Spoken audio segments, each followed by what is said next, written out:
a time when growing nationalism was transforming the empire's relationship with its many different ethnic and religious communities.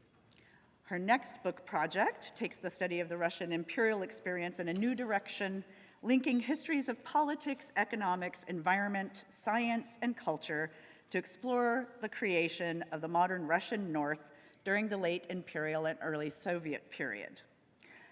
Tonight, Professor Campbell will be talking about how Catherine the Great utilized both masculine and feminine imagery to construct a unique public persona for herself, and how her deft manipulation of highly gendered symbols helped her attain and maintain power in a deeply patriarchal society.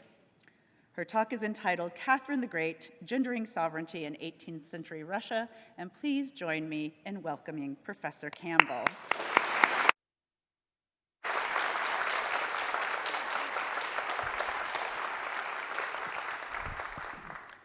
Thank you, Charity. Добрый вечер. Good evening, everybody.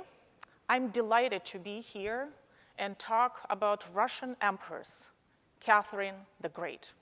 Those of you who came to Charity Urbansky's talk last Wednesday learned that in 15th century Europe, the adoption of male clothing cost a French peasant girl, Joan of Arc, her life. But in 18th century Russia, masculine attire and symbolic act of changing gender were important elements of a successful coup, which brought a former minor German princess to power. Two women involved in the coup, both named Catherine, adopted male clothing. You see her here, Ekaterina Alexeyevna. I will call her Catherine in order not to confuse you. Then the Grand Duchess and the wife of the Russian Emperor, Peter III, and her friend and fellow conspirator, the young Russian countess, Ekaterina Dashkova. I will call her Dashkova. So that is how it happened. Early on the morning of June 28th of 1762, Catherine, with the help of her supporters, secretly escaped her summer residence in Peterhof, you see it here on the map, and arrived in the imperial capital of St. Petersburg. Upon her arrival, she visited the barracks of the guards, who greeted her enthusiastically. She took the oath of the empress at the Kazan Cathedral before members of the clergy, and proceeded to the Winter Palace, where the same oath was administered to everybody there. Inside the palace, Catherine met up with Dashkova, who just arrived. Dashkova suddenly noticed that Catherine was still wearing the Order of Saint Catherine, which was the highest female honor. Dashkova ran to Nikita Panin, the tutor of Catherine's son Paul, to borrow his blue ribbon of the Cross of Saint Andrew, the highest male order, which she put on the empress's shoulder. Catherine took off her own insignia of the Order of Saint Catherine and asked Dashkova to put them into her pocket. Later, the same day, both women changed their dresses and put on military uniforms, set off on horseback ahead of the army bound for Peterhof to meet the deposed Peter III and his supporters. Peter abdicated the throne and was moved to Ropsha, where he was placed under house arrest. On June 30th, Catherine returned to St. Petersburg, again riding on horseback and at the head of the Preobrazhensky regiment and other military forces. And 6 days later, Peter conveniently died in Ropsha under what remains to this day mysterious circumstances. So the story of how a 33-year-old former Protestant princess from a minor German kingdom who had no dynastic ties to the Romanovs deposed her husband and established herself as a female autocratic ruler of the Russian Empire is remarkable. But it is no less remarkable, her long reign that lasted for 34 years is no less remarkable and was truly transformational. She championed ideas of enlightenment by assuming multiple roles of a lawgiver, educator, and a prolific writer. She established a foundation for religious tolerance in Russia, reformed provincial government, sponsored scientific expeditions, expanded the literary sphere, introduced educational reforms, patronized art, and in her Hermitage, created what became one of the greatest art collections in Europe. During her reign, the Russian Empire confirmed its role as one of the great powers and increased its territory and population at the expense of the Polish-Lithuanian Commonwealth in the west and the Ottoman Empire in the south. She modernized the country and strengthened the position of nobility at the expense of peasants who constituted the majority of the population of the empire and whose legal status declined further under Catherine. The enlightened thought that she championed and encouraged among her subjects eventually came into conflict with the idea of absolute monarchy that she supported. Throughout her reign, Catherine faced serious challenges to her authority, the most important of which was a large peasant uprising, rebellion of 1773-74, led by Emelian Pugachev, a Cossack, as you can see here, who literally claimed the place of Catherine and claimed that he to be Peter III, who supposedly had avoided death and was the legitimate ruler of Russia. The uprising was suppressed, Pugachev was executed, and Catherine was able to meet this and many other challenges and sustain her authority. She was the most powerful female ruler in 18th century Russia and in Europe, and who already during her time was called the Great. Catherine consciously promoted her political greatness and composed herself as a powerful ruler by closely supervising various forms of propaganda that she distributed domestically and abroad. As the coup events, which I described earlier, and involved an adoption of male attire, demonstrate she understood the close connection between gender and power, and employed different gender roles and reclaimed them as images of power. This was one of her strategies of public self-representation, which she used throughout her long reign. So in this talk, I will discuss how Catherine mobilized gender to assert and maintain her sovereignty.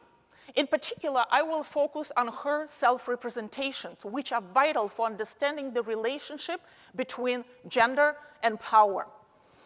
These representations were carefully constructed for domestic and foreign audiences and reflected not only Catherine's views, but also the society's expectations for gender roles and monarchical authority.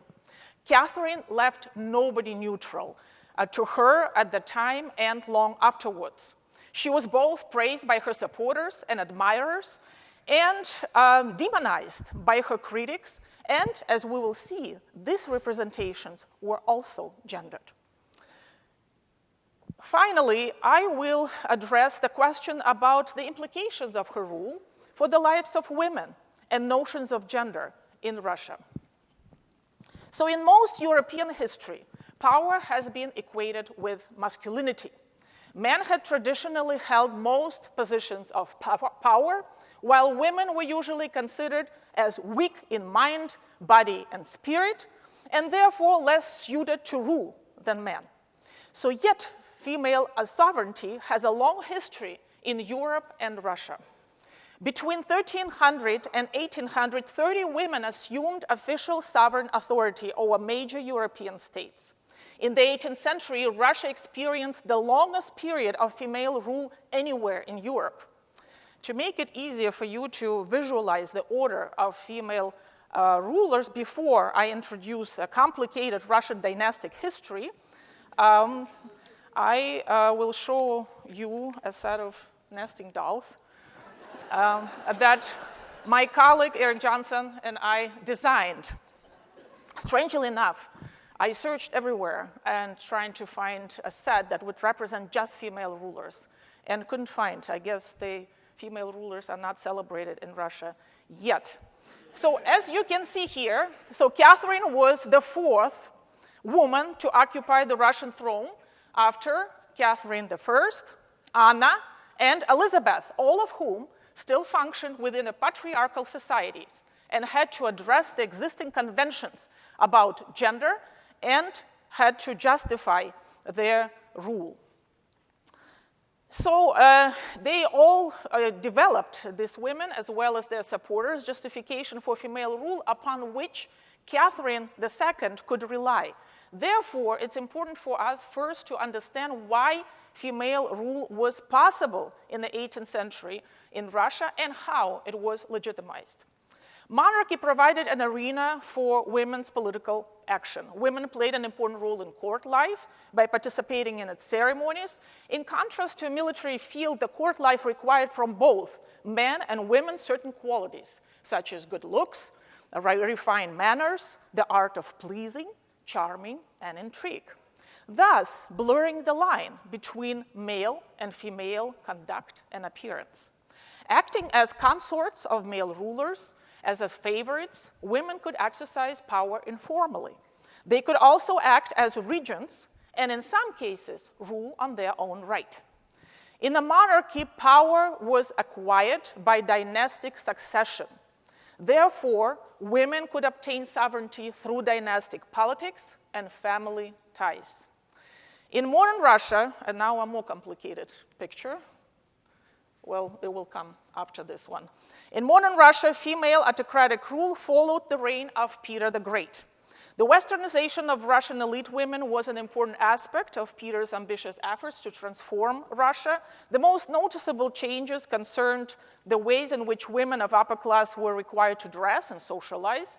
To reward his second wife, and you see her here, who accompanied him on several military campaigns and impressed him with her courage and judgment during his most desperate campaign against Turkey in 1711, Peter created a new honorary order of Saint Catherine and made her, his wife, its first member. Every 18th century empress declared herself its head, and it was this order with a red ribbon that Catherine II removed during the coup and replaced it with its male equivalent, the Order of St. Andrew. Awarding this order to his wife in 1714, Peter stated that during the battle with the Turks, she was regarded by everybody not as a woman, but rather as a man. Peter used a similar justification for the coronation of Catherine, which took place in 1724, and further elevated the status of his plebeian consort. But we should also consider other important factors that contributed to Catherine's rise to power and the establishment of the female rule in Russia, such as a lack of capable male heirs in the Romanov family and Peter the Great's law of 1722, which aimed to secure his modernizing course and allowed a monarch to name his successor. Ironically, Peter didn't appoint his successor, and after his death in 1725, his widow became the first female autocrat and ruled for 2 years. So now here's the more complicated picture, so I hope you appreciate the nesting doll's tale. So the next ruler, but after considering these factors, we can move now from Catherine to the next ruler, Anna. But before we move, I would like to mention a theologian and Peter's supporter, the Archbishop Bishop Feofan Prokopovich. In his famous eulogy to Peter the Great, he addressed Catherine and said the following: "The whole world sees that your female flesh doesn't prevent you from being like Peter the Great." Thus, symbolically, by relating Catherine to her great husband, Prokopovich justified her status as a female ruler. At the same time, the male aristocratic supreme privy council was formed with the purpose of relieving the heavy burdens of government, as the draft document creating this body stated. So the next ruler now, so we have here Catherine. And now we only talk about female rulers. I will mention some male rulers a little later.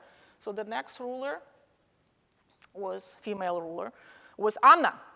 the childless widow niece of Peter the Great, who occupied the Russian throne during 1730 and 40 and ruled with the aid of the cabinet of ministers.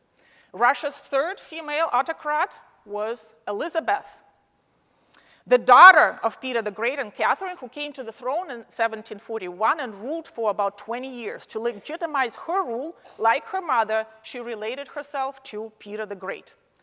All female rulers were expected at some point to transfer their power to a male heir. Thus, Catherine I appointed Peter, the grandson of Peter the Great, as the heir, who ruled only briefly after her death. In 1731, Anna ordered her subjects to swear an oath to the unborn male child of a future marriage of her still minor niece. Indeed, a boy named Ivan was born 9 years after, inherited the throne after Anna's death, and was dethroned and placed in prison by Elizabeth. Elizabeth never married and had her nephew, who was born in Kiel, as Karl Peter Ulrich, whom she chose as her heir and brought him to Russia, where he was converted to Orthodoxy and took the name of Peter.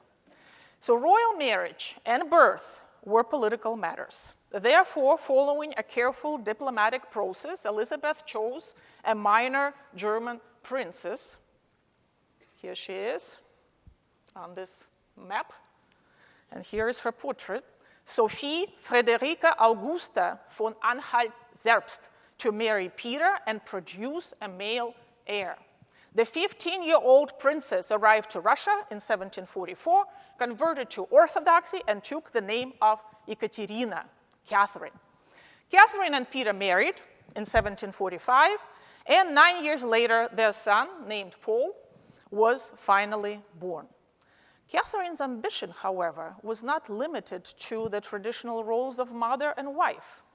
But I should also say it was very hard for her to play these roles, as Elizabeth took Catherine's son away, and Catherine's husband had no affection for her. So moreover, after Elizabeth's death in 1761 and the crowning of Peter as the emperor, Catherine's situation became precarious, as there was a talk that Peter was planning to send Catherine to convent and marry his mistress. While Catherine managed to build support among members of the court, the guards, and the church, Peter alienated most of these circles. Catherine and her supporters acted fast, and her husband was dethroned 6 months after he became the emperor as a result of the coup, which I described at the beginning of my talk. This operation seemed so effortless, and as Friedrich II of Prussia put it, Peter III let himself be driven from the throne as a child is sent to bed. And yet, even after the coup, when Catherine was proclaimed the autocrat, her situation was not easy. While her fellow conspirators were united in their disdain for Peter, they had different views on Catherine's future position. Some members of the elite discussed the idea of marrying Catherine to the little Ivan, who was dethroned and was kept in Schlüsselburg fortress, while others, including Paul's tutor Nikita Panin, still hoped that Catherine's rule would end when the heir reaches his majority. Paul himself prepared to ascend the throne. So Catherine was a widow, and thus a formally unmarried empress in a male-dominated governance. Shortly after the coup and throughout her reign, she felt the need to secure and strengthen her successful but illegitimate accession to the throne. She was able to overcome the barriers of religion and nationality. She learned Russian and familiarized herself with the ceremonies of the Orthodox Church, and publicly expressed her respect for Russian traditions. She also established herself as a ruler who was more legitimate and masculine than her husband. By claiming both Peter's gender and power, Catherine masculinized herself and feminized Peter. The act of adopting military uniform and symbolic change in gender during the coup empowered Catherine and gave authority to her actions. Her march to Peterhof at the head of the military forces cast Catherine in a role of commander-in-chief. The uniform she wore was the uniform from the Preobrazhensky regiment, introduced by Peter the Great and abolished by Peter III in favor of Prussian-type uniforms, which were hated by the Guards. By wearing the Preobrazhensky Guards uniform, Catherine corrected the wrongs of her husband, symbolically claimed continuity with Peter's glorious reign, and established bond with his favorite Guard regiment. As we already know, she also placed on herself the Order of St. Andrew with blue ribbon, which was conferred only upon highest-ranking male officials of the state. In 1762, Catherine creatively utilized some elements of scenarios of coups performed by her predecessors, Anna and especially Elizabeth, at whose court was Catherine's home for 18 years. Catherine was very proud of her role during the coup and, as you can see here, ordered to immortalize her masculine image on horseback on a large canvas. Why is it important? Catherine commissioned her own portraits, which showed how she expected to be seen. To reconcile female rule with the dominant conceptions of gender roles, Catherine also drew on allusions to female warriors. And the image of Amazon-like Russian empress riding a horse also found poetic expressions and was played out during imperial ceremonies.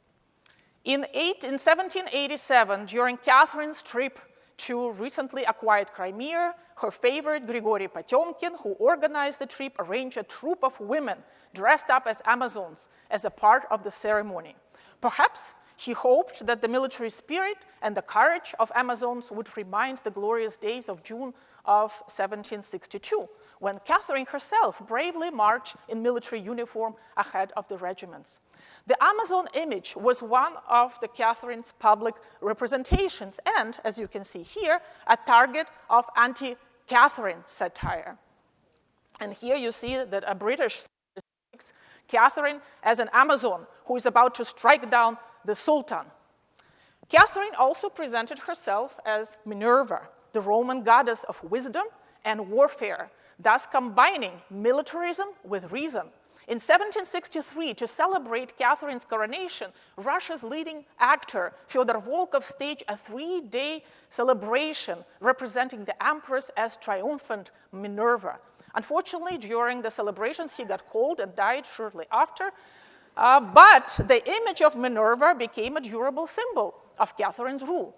Catherine adopted an image of helmeted Minerva on this snuff box, which she made, by the way, herself, and in 1768 sent it as a present to Voltaire, a French Enlightenment thinker, and her correspondent.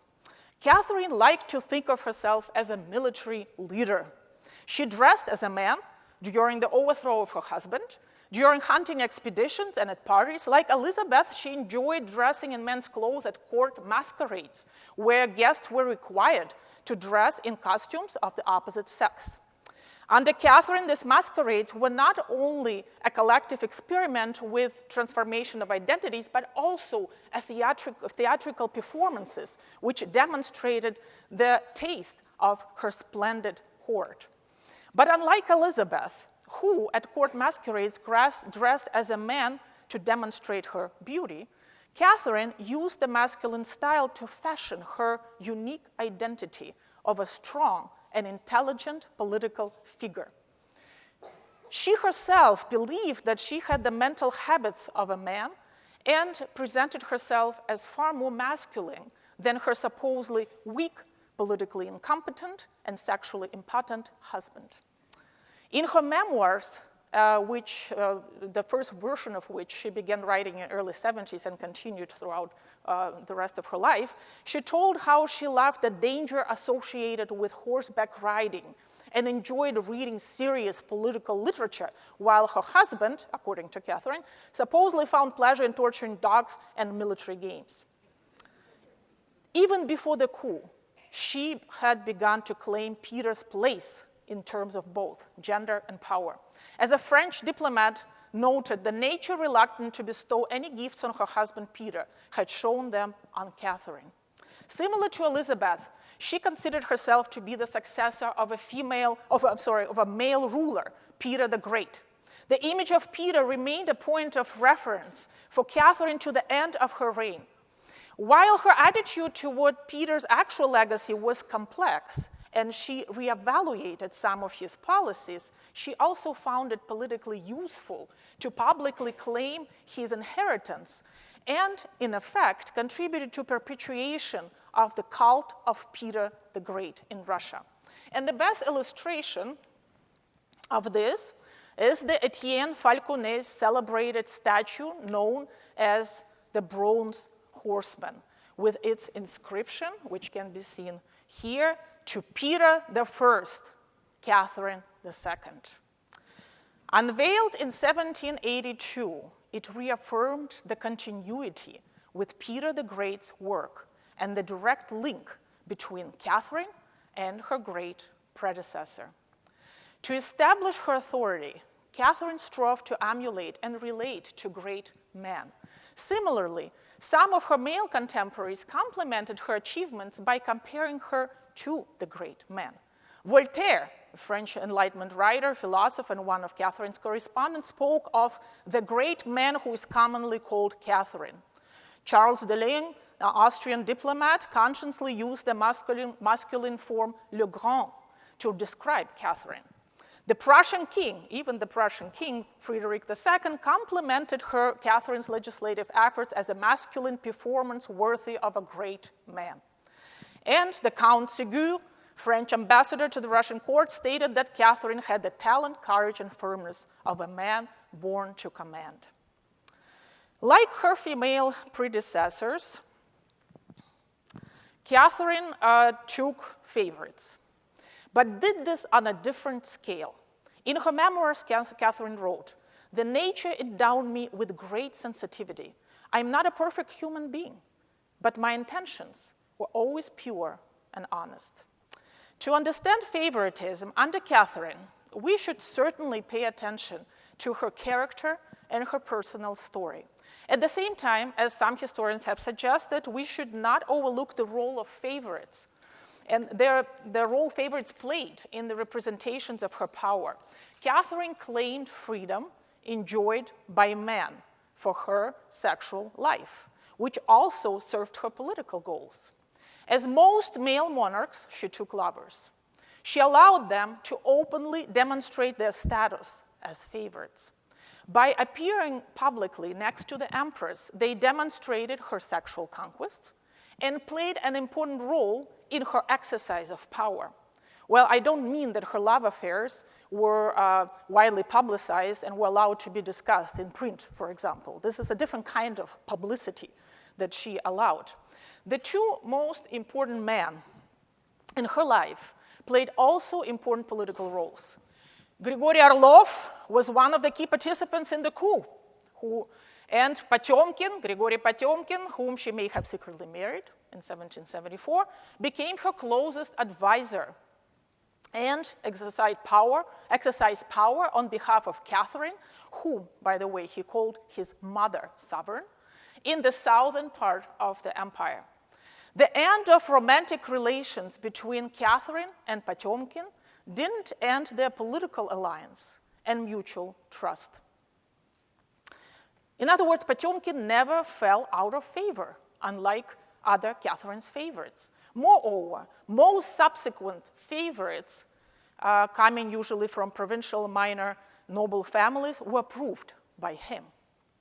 As Catherine became older, her young favorites not only offered companionship to the empress, but also served as elements of her grand design to create a civilized society.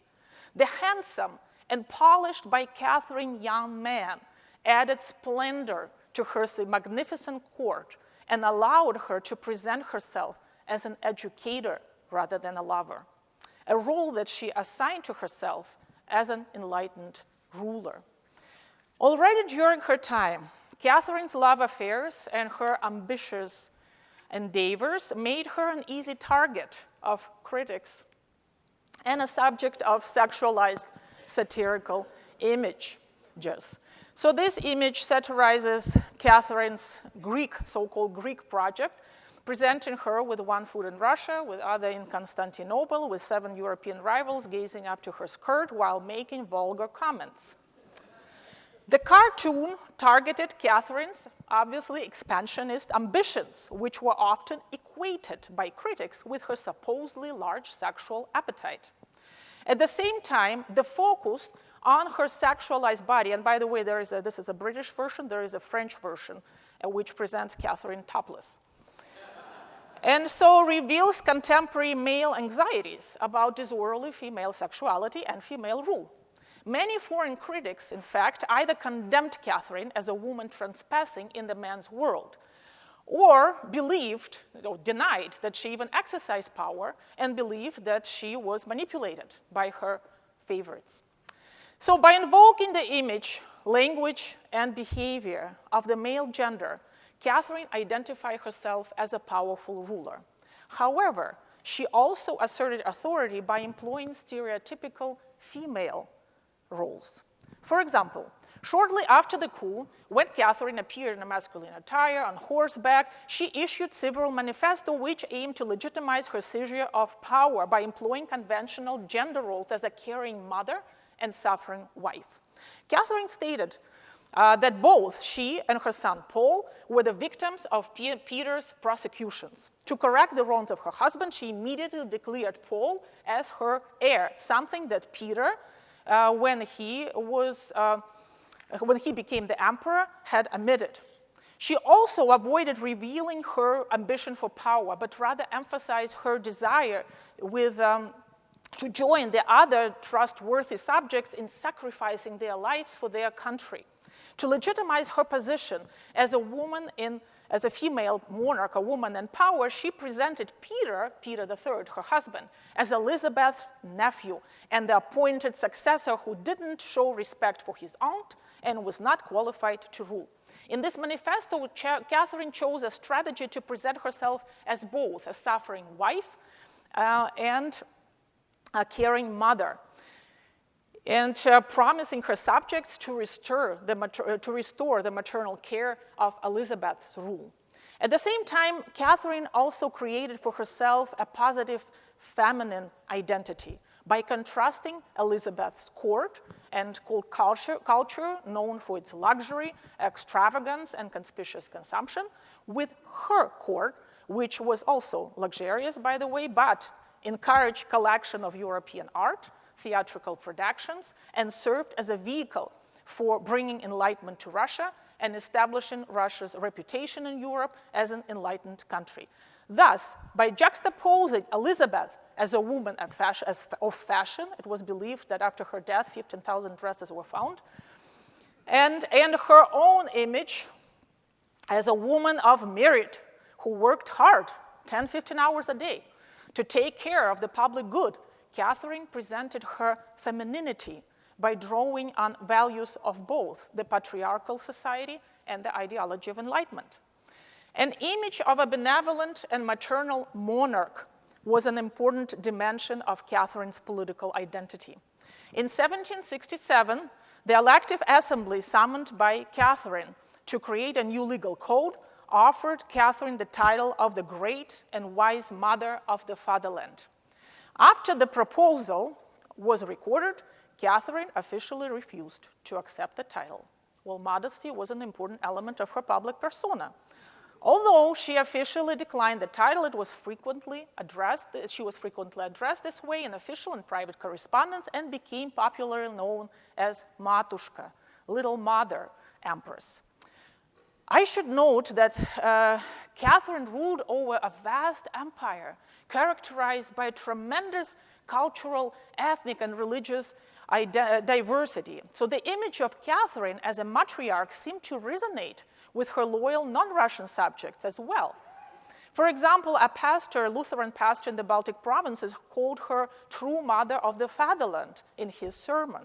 Jan Johann Herder, a future German philosopher who lived in Riga, in the Baltic province of Russia in 1760s, praised Catherine as the Monarchin, Mutter, and Kaiserin, so monarch, mother, and empress, while Volga Muslim Tatars remembered her as Abi Patsha, grandma empress. The authors of praise in literature lauded her maternal life and protection. Catherine not only approved this imagery, but also consciously employed authoritative aspects of the role of women and invoked the language of motherhood to assert her authority. She emphasized her role as an educator involved in upbringing of her subjects. She wrote books for children and compared her primer to the midwife of all our future bright minds. By using the birth metaphor, she emphasized her role of the mother of the newly enlightened Russia. So her maternal imagery, however, was abstract, which allowed her perhaps to distance herself from the unsuccessful experience of real motherhood. In reality, Catherine didn't raise her own son, Paul, because of the Empress Elizabeth's wishes, who took a child after he was born. Moreover, the relations between Catherine and Paul were strained. After the coup, Catherine was not eager to share power with the heir. Thus, the official portraits presented Catherine independent of her son. Interestingly, like Elizabeth, she took away Paul's son, Alexander, and devoted a lot of effort to educating him in the principles of enlightenment. She also adopted the literary persona of the great-grandmother all sorts of things. By engaging in literary activity, Catherine transgressed the public domain traditionally dominated by men and associated with male authority. As both an initiator and the main contributor of her journal called Всякая всячина, all sorts of things, that she published, she used this journal to entertain and instruct her readers. By employing the role of the wise matriarch, she felt entitled to gain her readers' respect and educate her Russian subjects, both male and female. In real life, as you know, she was not a successful mother, but she performed the role of an exemplary grandmother, focusing on preparing her grandson for state service. The empress also employed the traditional role of a household mistress to enhance her power. She utilized domestic vocabulary to describe the management of the empire, which she called «моё маленькое хозяйство», my small household. As one scholar has suggested, this analogy not only reinforced the familial bonds with her subjects, but also perhaps validated her authority among the elite and common people. Finally, she demonstrated her fulfillment to her engagement with traditional domestic roles by engaging in textile handcraft, such as knitting and embroidering. At the same time, she discussed these activities and employed textile metaphors in her conversations, correspondence, and public writings by alluding that she could do both and perform both the traditional domestic tasks and be a good sovereign. For example, in her letter describing her work on what I believe was the most important document of her reign, the instruction to the Legislative Commission, she wrote, "My major work is moving just as is my embroidering. The former during 2 hours in the morning and the latter during reading time after lunch." As we have seen, to shape her political persona and to assert her authority, Catherine skillfully employed both male and female roles. Her emphasis on capability and merit rather than inheritance in determining the right to rule had certainly served her goal to justify her illegitimate seizure of power. But what did she do with that power? Did her rule have any implications for the lives of other women and traditional gender roles in Russia? So during the overthrow of her husband, she was accompanied, that's a familiar face already, by a 19-year-old woman who also adopted an officer's uniform and became in a male role.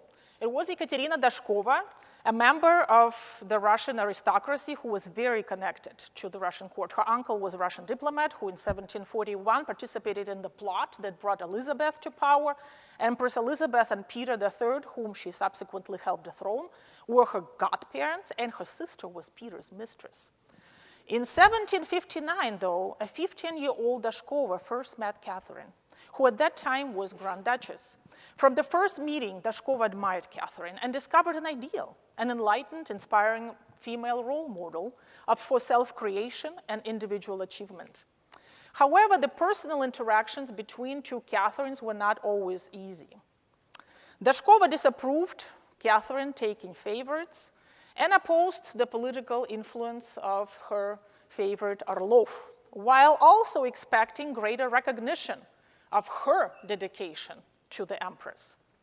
While Dashkova claimed for herself the main role in the 1762 coup, and some even predicted that she would become the favorite, and later in her memoirs referred to herself as Catherine the Little, Catherine's interpretation of the revolution, which reached Europe, marginalized Dashkova's involvement in these events. Yet, despite often strained personal relations and her ambivalent feelings about the empress, Dashkova publicly praised the empress and defended her even after her death, claiming that Catherine's reign was greater than the rule of Peter the Great. Because of her talents, excellent education, travel abroad, and writings, Dashkova became a prominent figure in the intellectual circles of Europe and Russia. She met with French philosophers, Diderot and Voltaire. In 1781 in Paris, she met with Benjamin Franklin, who invited her to become the first woman member of the American Philosophical Society, which he founded. Dashkova's Irish friend, Catherine Vilmont, wrote, "For my part, I think she would be most in her element at the helm of state, or generalissimo of the army, or farmer general of the empire." Dashkova herself fully accepted the ideal of her age, choosing to emulate a serious public role, which culturally was gendered as male. But it was Catherine the Great who helped Dashkova to achieve an actual position of power and influence in the public sphere and become one of the first women in Europe to hold a governmental office. In 1783, she was appointed director of the St. Petersburg Academy of Sciences, and the same year founded and became president of the Russian Academy. Interestingly, when Dashkova learned about her appointment, she protested on grounds of gender by writing, "God himself, by creating me a woman, had exempted me from accepting the position of director of the Academy of Sciences." Catherine responded, "Your refusal has only confirmed my opinion that I could not have made a better choice." So Dashkova took up the position of the Monsieur le Directeur and brought the Academy of Sciences to a new level of intellectual prominence and financial stability.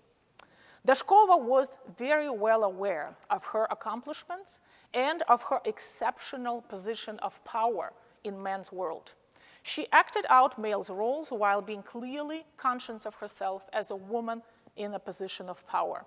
She also realized that this position of power that she had achieved depended on the patronage of another woman in power, Catherine the Great.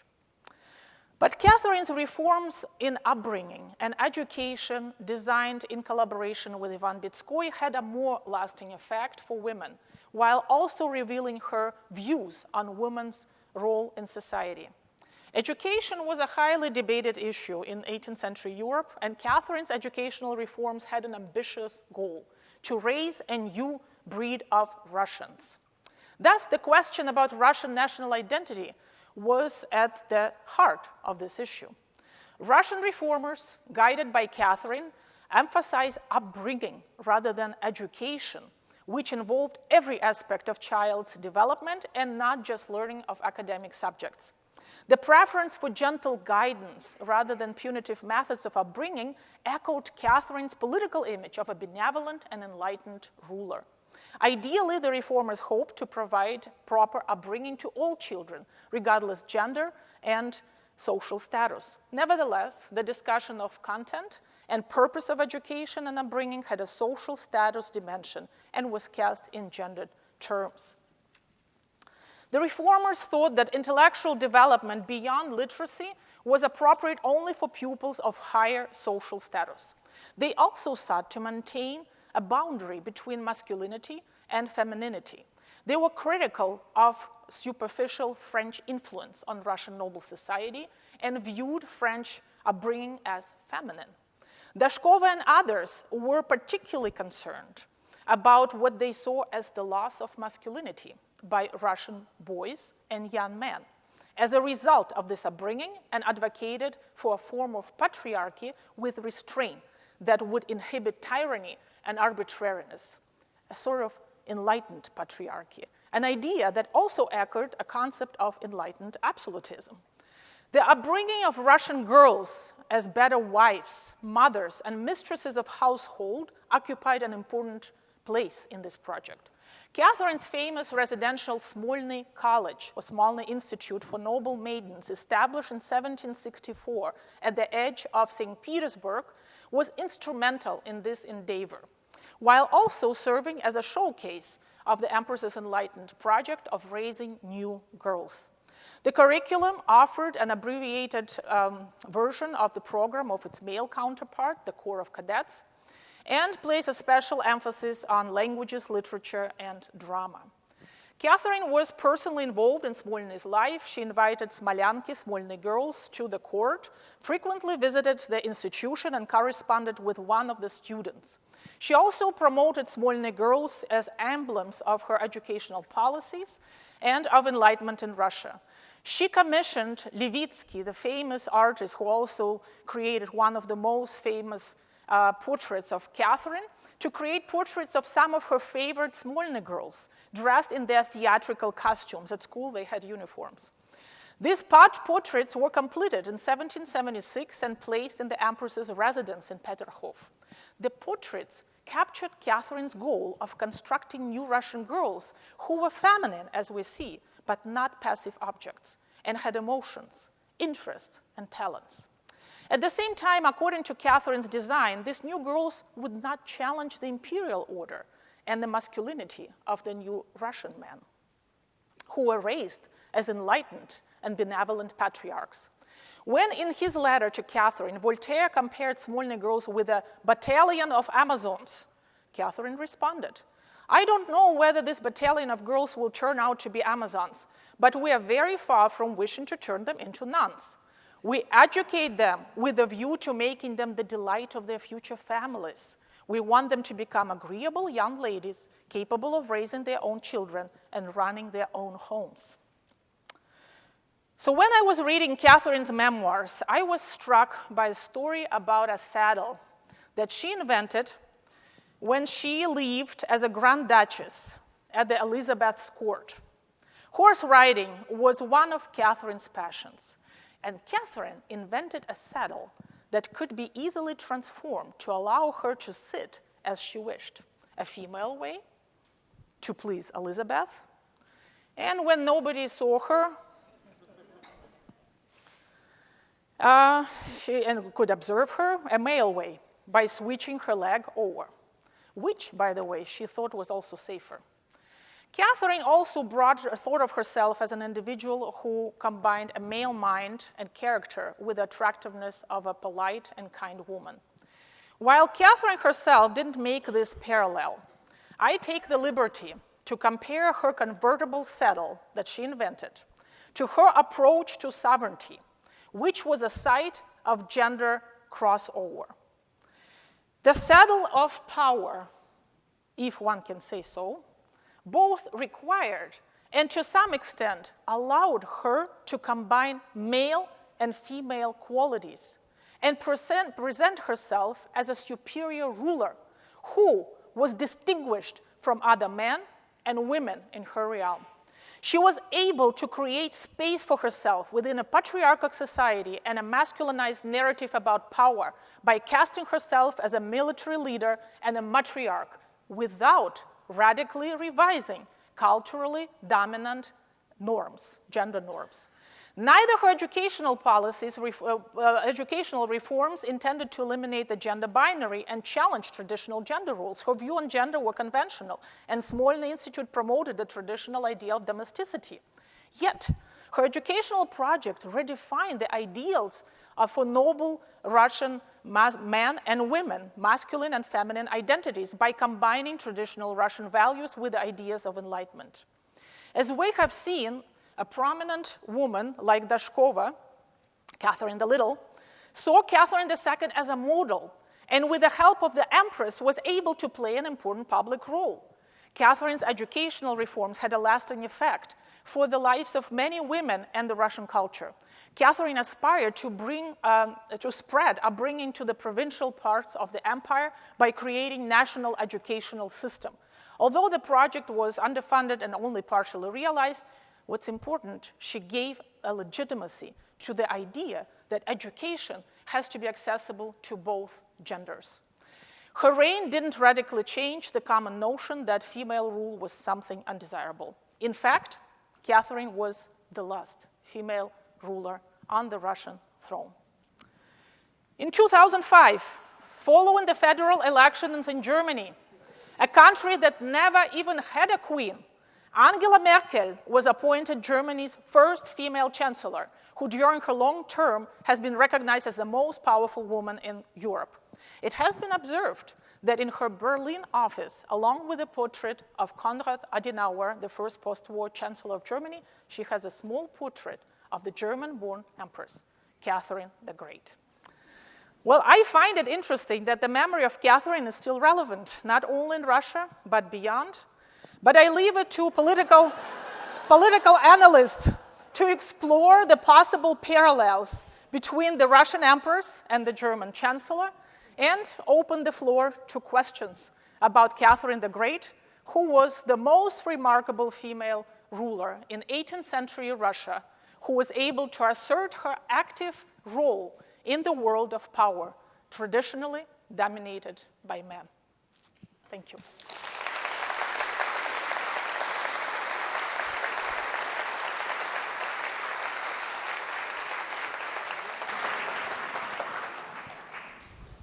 Thank you, Professor Campbell. We're going to have a few questions as they're collecting some other questions to bring up here. I'd like to start just by asking you, why is it that Catherine the Great was the last female ruler in Russia? Yes, Catherine was the last female ruler in Russia. After her death in 1796, her son became the Russian emperor, Paul.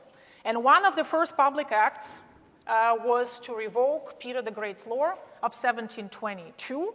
So in 1797, he issued a new law of succession, which was probably rooted in his own troubled relations with his mother, who kept him away from power and all government business.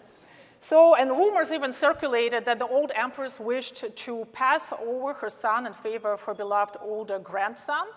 So therefore, Alexander, whom she educated to become the model ruler, Paul saw this situation as injustice, and in addition, at the beginning of Catherine's reign, the Romanov dynasty had nearly fallen extinct. Paul had a large family, so he had to regulate actually the familial order, and therefore he and his wife, they issued actually this law together, which evoked the law of Peter the Great and established the law, not the will of the monarch, to appoint or to establish the order of succession. So they issued the law that established a male line of descent. Well, now, this didn't mean that women were completely excluded from a possibility of becoming rulers of Russia. Yet, that's what precisely happened. In fact, he also made sure that there would be no confusion anymore with the blue and red ribbon and the order of St. Catherine and St. Andrew that, as you remember, Catherine and Dashkova manipulated during the coup. So he decreed that all females in the Romanov dynasty should have order of St. Catherine, and all males should have order of St. Andrew. But what is even more perhaps important to mention, the larger trends in European politics and culture. So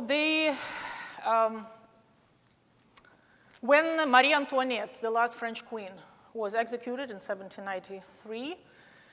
She, unlike her husband, was accused of sexual crimes.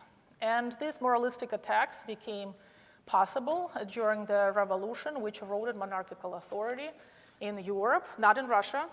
Russia didn't experience a domestic revolution, yet Russian monarchs, along with other monarchs in post-Napoleonic France, had to respond to new political ideas, ideas of nationalism, and new values, which were now associated with familial values, domesticity. And that's what we see happening in the 19th century, when the Russian monarchs demonstrated their virtues in the realm of family. Many of you probably can visualize the most famous images of the last imperial family of Nicholas II, but there were many of these images presenting the Tsar as the father, as a good father of the family. So female consort actually played an important role in this scenario by also creating a specifically domestic sphere. So now there was this clear boundary between male sphere and the female sphere. So the distinct female sphere was focused on charity and cultural affairs. Interestingly, even though Paul, who thought that his situation of being away from power was injustice, introduced these new laws, but it was his wife, another German princess, by the way, who instilled into his sons, and was especially successful with Nicholas I, these familial values, and who was also responsible by creating this distinctly female domestic sphere within Romanov family. And I think that the combination of these factors contributed to the fact, in addition to the existing common ideas, that women were not suitable to rule. Even the glorious reign of Catherine the Great didn't change this. And I should say that the monarchs after Paul, especially Nicholas and Alexander II, were embarrassed of Catherine and kept her private papers, including her memoirs and some letters, a secret. But I can talk more about this. Okay. Well, there's a closely connected question. So how did Catherine control the men in her government to prevent them from attempting their own coup? And there were attempts. Yeah. And for example, the system of favorites, I think, worked actually as a way to control men. And when I mentioned that Potemkin never fell out of favor and became de facto first minister, even though he didn't have this position, but he controlled the subsequent favorites to make sure that no other court group would put forward their candidate. And so he spent most of his time actually in a different part of the empire. But every time he heard about the new favorite, he just rushed to St. Petersburg to make sure that the new favorite would not become too powerful. It's only after Potemkin's death, the last favorite became quite powerful, and many were irritated by this. Another, I think, strategy, or I don't know if we can call it as a strategy, but Catherine remained officially single. She never married.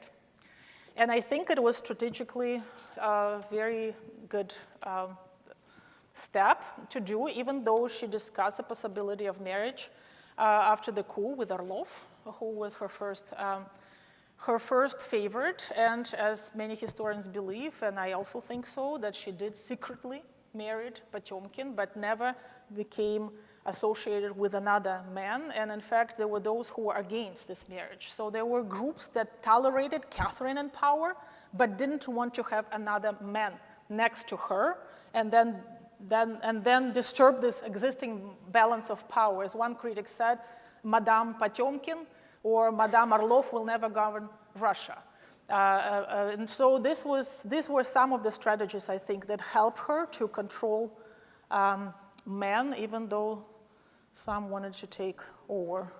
And of course, controlling her own son was also by strategically finding a wife for him and organizing his wedding in order to overshadow a possibility of him coming to power. Was probably also done with this idea in mind of controlling her position of power. Well, that actually leads perfectly into the next question, which is why was Catherine's relationship with her son not very good? Well, it's hard to say. But I can tell that, for one thing, and I mentioned this twice in this talk, that when Catherine gave birth, her son was taken immediately away by Elizabeth. It was a tradition. So that's why she was invited to Russia, to produce an heir. And in fact, there were even rumors that Peter was not Paul's son. And this is one of the reasons why members of the Romanov family, after Catherine's death, kept her private documents a secret, because it was not just embarrassing, actually it was potentially threatening. But Paul believed that Peter was his son. And that's one problem. And so Catherine was not able to establish close relationships with her son. In fact, in her memoir, and I was very touched as a mother myself by this description of her birth, when she gave birth and was left alone. She was congratulated, given a present by the empress, but the work was done. Women played an important role in the monarchy, and sexuality was part of their job. That's why she was invited to Russia. And then she had actually other pregnancies and other illegitimate children. But when Elizabeth died, Paul was still quite young, and she actually did try to establish relations with him and become involved in his education, but she was also busy with many other things. And then she started noticing more and more that Paul was different, that he admired his father, he admired things Prussian, he admired the military, and this militaristic aspect of monarchical power was something that Catherine also had to accept, and that's why she presented herself as a military ruler. But that's not how she saw the ideal monarch. And she, interestingly enough, chose the same behavior as Elizabeth. She took Paul's son and invested all the effort into him, so that rumors started circulating that Paul would be again surpassed now by his grandson. So it was a very difficult situation. And actually, when Catherine died, Paul reburied his father. And when he was burying his father, he brought him actually to Peter and Paul Cathedral, where all members of the imperial family were buried except for Paul. Except for Peter. And he placed a crown on the coffin of his father and not on the coffin of his mother, which was close to his father's coffin. So it's a difficult, and I think that for understanding political history, it's very important actually to understand father and son, mother and son relations within the imperial family.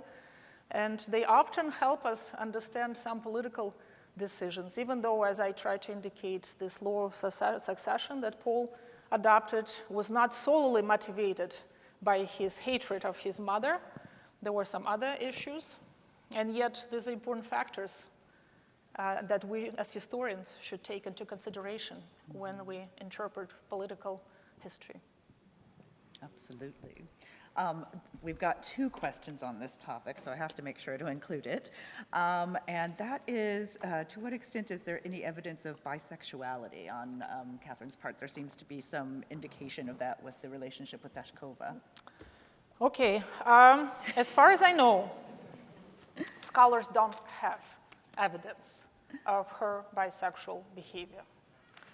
And even with Dashkova, there are studies that interpret her passion for Catherine as and with erotic dimension, and perhaps they see something in Dashkova, and there are even two episodes. I didn't describe them. I didn't want to make the story of the coup too long, but there was one episode when two women in military uniform were riding back to Peterhof. They actually stopped for one night to rest, and they shared a bed. And some scholars use this as an episode to contemplate, but As far as I know, and from Dashkova's own memoirs, nothing happened, although they were two very excited, they couldn't even sleep. They were so thrilled that they were doing that, and that they had these grand plans, both of them. And the relations were very difficult. Dashkova actually had very unfortunate family life. She was married very young, and her husband, and she says that she loved him a lot. She had 2 children, but her husband died when she was, I don't remember now, but very young, her early 20s perhaps. And she didn't have success raising her own children, actually. She put a lot of emphasis on raising her son, but he disappointed her, and her daughter was especially disappointing, while Dashkova was discussing grand projects of how to educate Russian subjects. And so again, back to this question, as far as I know, there is really no evidence about Catherine's bisexuality. That's all I can say. Okay. But who knows? Historians find new evidence. Maybe they will discover something. It's always possible. They did dig up Richard III under a car park.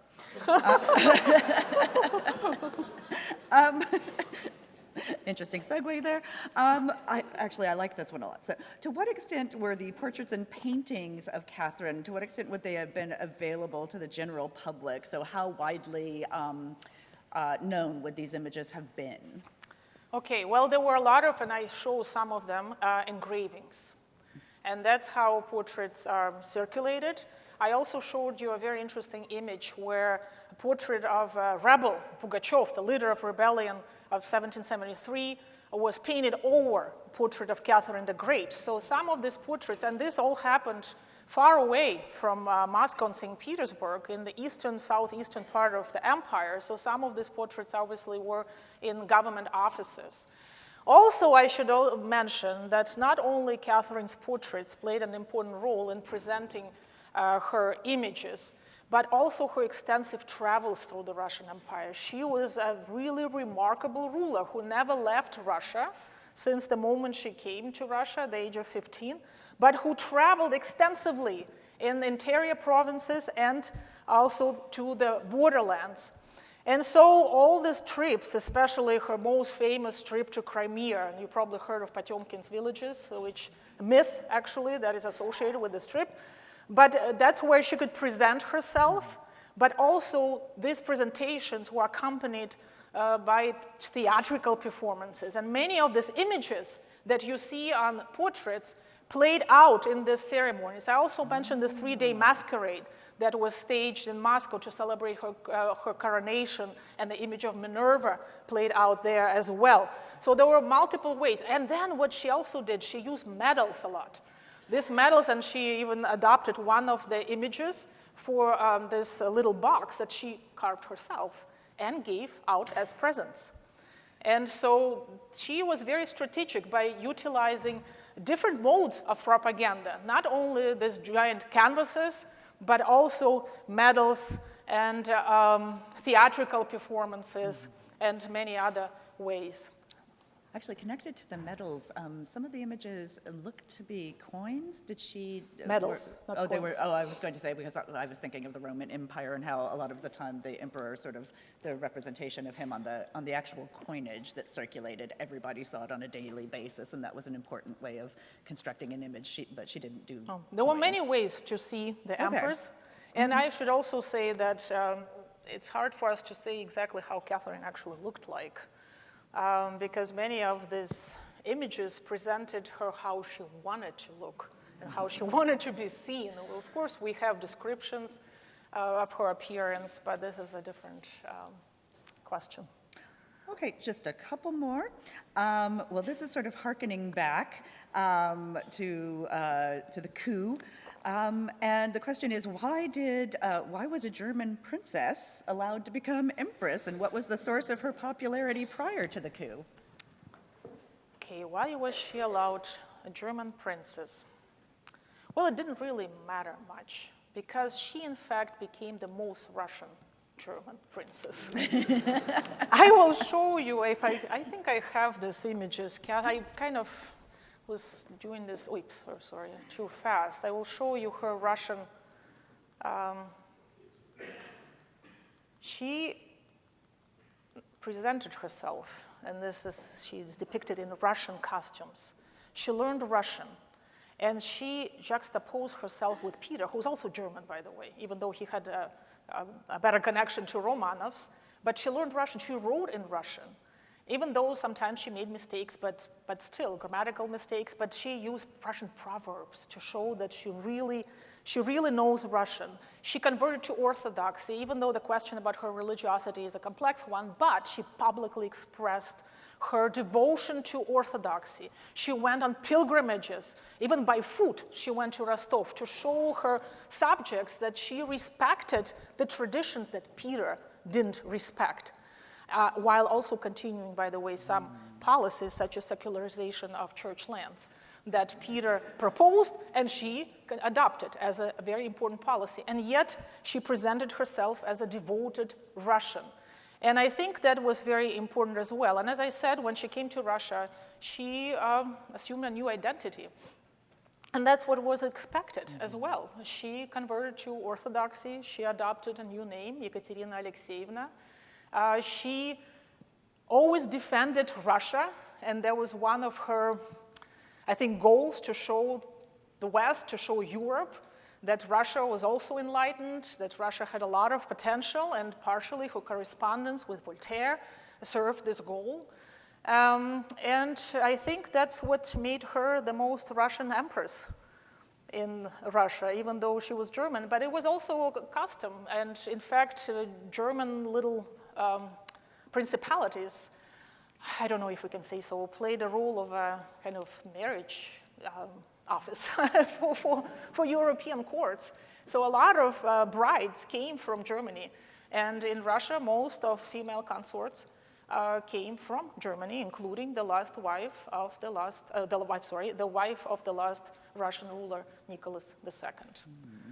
So this was not an unknown practice in Europe more broadly, and in Russia during this time period. But again, her own devotion, or her own approach to Russianness, I think, played a no less important role. So she was really adept at deploying Russian cultural symbols as well. Yes, and I think we should here not only consider her play with gender, but also her incredible ability to integrate, to integrate into a new country, understand this country, and to govern this huge and very diverse country. Yeah. So therefore, I think she was a really remarkable individual and remarkable ruler in Russian history. It's very impressive, absolutely. This is a sort of very fundamental question. So she obviously deploys a lot of masculine imagery, presents herself in this militarized fashion or guise. Did she actually wage war? Do we have any evidence that she engaged in warfare, or was that something that she positioned as the leader of the forces but not actually engaged in fighting? No, I don't think she ever engaged in fighting. At least I don't have any evidence of this. Okay. And therefore, these representations were very important.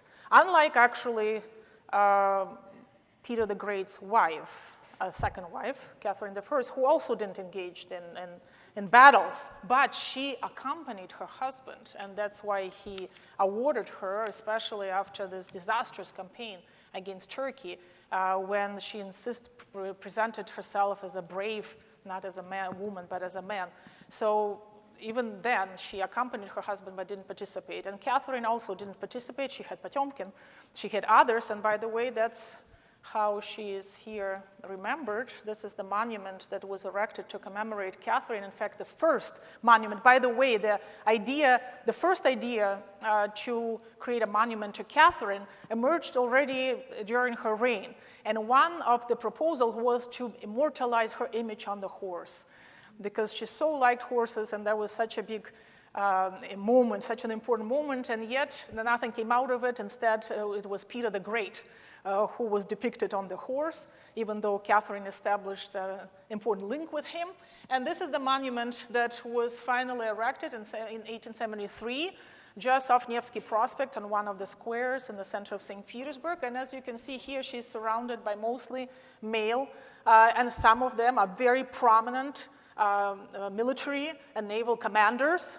She actually dressed also up in a naval uniform as well to celebrate Russian naval victories over Turkey.